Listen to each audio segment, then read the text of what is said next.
Physician, heal thyself. Psychiatrist and surgeon, he had lost his way until he realized that God, not he, was the great healer. I am a physician licensed to practice in a Western state. I am also an alcoholic. In two ways, I may be a little different from other alcoholics. First, we all hear at AA meetings about those who have lost everything, those who have been in jail, those who have been in prison, those who have lost their families, those who have lost their income. I never lost any of it. I never was on Skid Row. I made more money in the last year of my drinking than I had made in my whole life. My wife never hinted that she would leave me.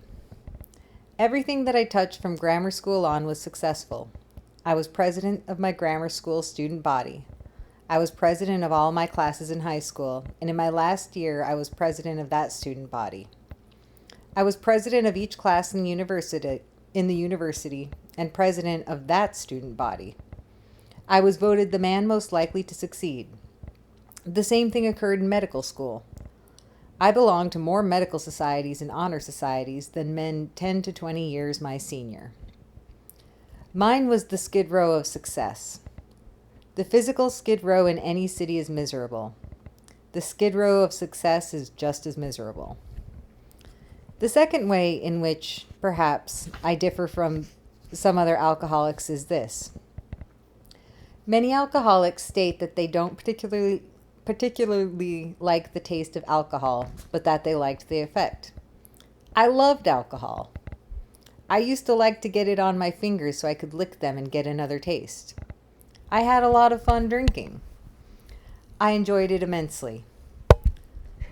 And then, one ill-defined day, one day that I can't recall, I stepped across the line that alcoholics know so well, and from that day on, drinking was miserable.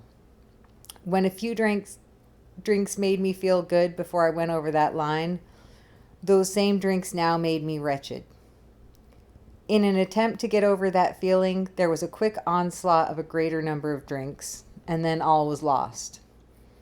Alcohol failed to serve the purpose.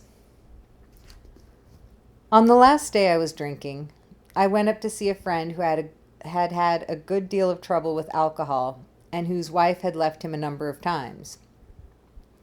He had come back, however, and he was on this program.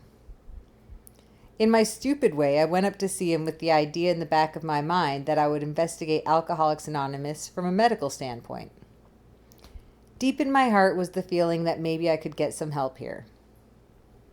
This friend gave me a pamphlet, and I took it home and had my wife read it to me. There were two sentences in it that struck me. One said, "Don't feel that you are a martyr because you stopped drinking." And this hit me between the eyes. The second one said, "Don't feel that you stopped drinking for anyone other than yourself." And this hit me between the eyes. After my wife had read this to me, I said to her, as I had said many times in desperation, "I have got to do something." She's a good-natured soul and said, "I wouldn't worry about it. Probably something will happen." And then we went up the side of a hill where we have a little barbecue area to make the fire for the barbecue.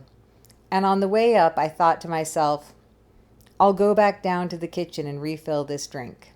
And just then, something did happen. The thought came to me, this is the last one. I was well into the second fifth by this time.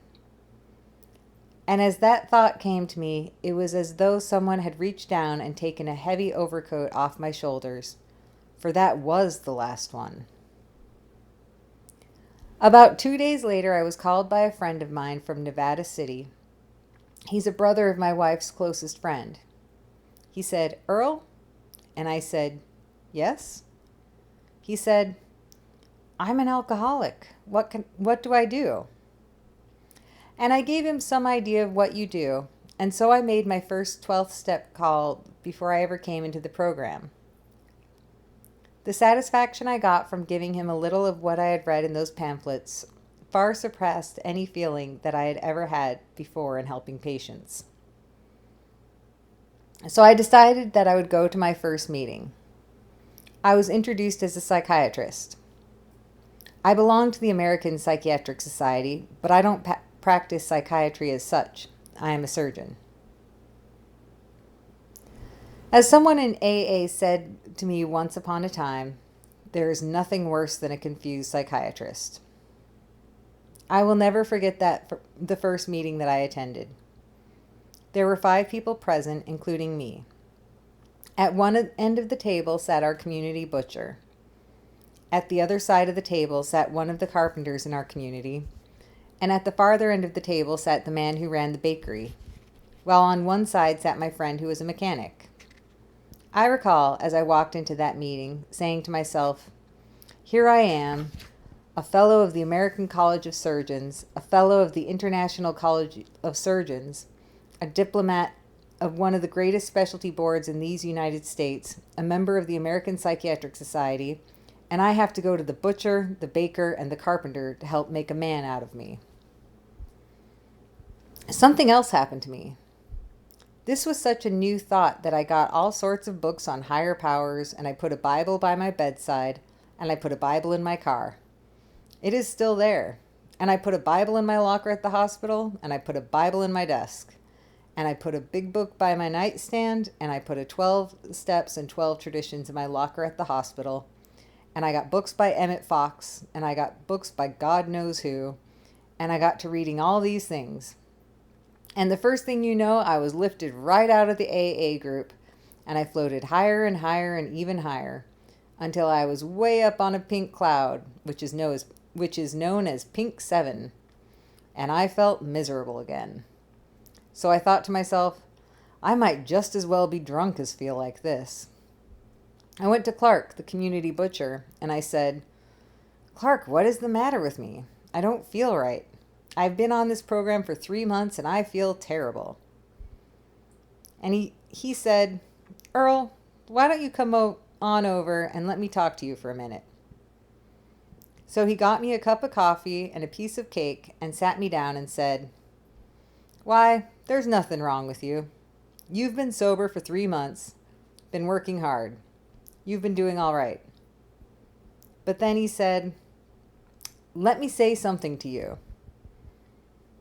We have here in this community an organization that helps people, and this organization is known as Alcoholics Anonymous. Why don't you join it?" I said, "What do you think I've been doing?" "Well," he said, "you've been sober, but you've been floating way up on a cloud somewhere. Why don't you go home and get the big book and open it at page 58 and see what it says?" So I did. I got the big book and I read it, and this is what it said. "Rarely have we seen a person fail who has thoroughly followed our path." The word thoroughly rang a bell. And then it went on to say, "Half measures availed us nothing. We stood at the turning point." And the last sentence was, "We asked his protection and care with complete abandon." Complete abandon. Half measures availed us nothing. Thoroughly followed our path. Completely give themselves to this simple program, rang in my swelled head. Years earlier, I had gone into psychoanalysis to get relief. I spent 5.5 years in psychoanalysis and proceeded to become a drunk. I don't mean that in any sense as a derogatory statement about psychotherapy. It's a very great tool. Not too potent, but a great tool. I would do it again. I tried every gimmick that there was to get some peace of mind, but it was not until I was brought to my alcoholic knees, when I was brought to a group in my own community with the butcher, the baker, the carpenter, and the mechanic, who were able to give me the 12 steps, that I was finally given some semblance of an answer to the last half of the first step. So, after taking the first half of the first step and very gingerly admitting myself to Alcoholics Anonymous, something happened. And then I thought to myself, imagine an alcoholic admitting anything. But I made my admission just the same. The third step said, made a decision to turn our will and our lives over to the care of God as we understood Him. Now they asked us to make a decision. We've got to turn the whole business over to some joker we can't even see. And this chokes the alcoholic. Here he is powerless, unmanageable, in the grip of something bigger than he is, and he's got to turn the whole business over to someone else. It fills the alcoholic with rage. We are great people. We can handle anything. And so one gets to thinking to oneself, who is this God? Who is this fellow we are supposed to turn everything over to? What can he do for us that we can't do for ourselves? Well, I don't know who he is, but I've got my own idea. For myself, I have an absolute proof of the existence of God. I was sitting in my office one time after I had operated on a woman. It had been a long 4 or 5 hour operation, a large surgical procedure, and she was on her 9th or 10th post-operative day. She was doing fine, she was up and around, and that day her husband phoned me and said, "Doctor, thanks very much for curing my wife." And I thanked him for his felicitations, and he hung up. And then I scratched my head and said to myself, what a fantastic thing for a man to say, that I cured his wife. Here I am down at my office behind my desk, and there she is out at the hospital. I'm not even there, and even if I was there, the only thing I could do would be to give her moral support, and yet he thanks me for curing his wife. I thought to myself, what is curing that woman? Yes, I put in those stitches. The great boss has given me diagnostic and surgical talent, and he has loaned it to me to use for the rest of my life. It doesn't belong to me. He has loaned it to me and I did my job, but that ended 9 days ago. What healed those tissues that I closed? I didn't. This to me is the proof of the existence of a somethingness greater than I am. I couldn't practice medicine without the great physician. All I do in a very simple way is to help him cure my patients. Shortly after I was starting to work on the program, I realized that I was not a good father. I wasn't a good husband. But oh, I was a good provider. I never robbed my family of anything. I gave them everything except the greatest thing in the world, and that is peace of mind. So I went to my wife and asked her if there wasn't something that she and I could do to somehow get together. And she turned on her heel and looked me squarely in the eye and said, "You don't care anything about my problem." And I could have smacked her, but I said to myself, "Grab onto your serenity."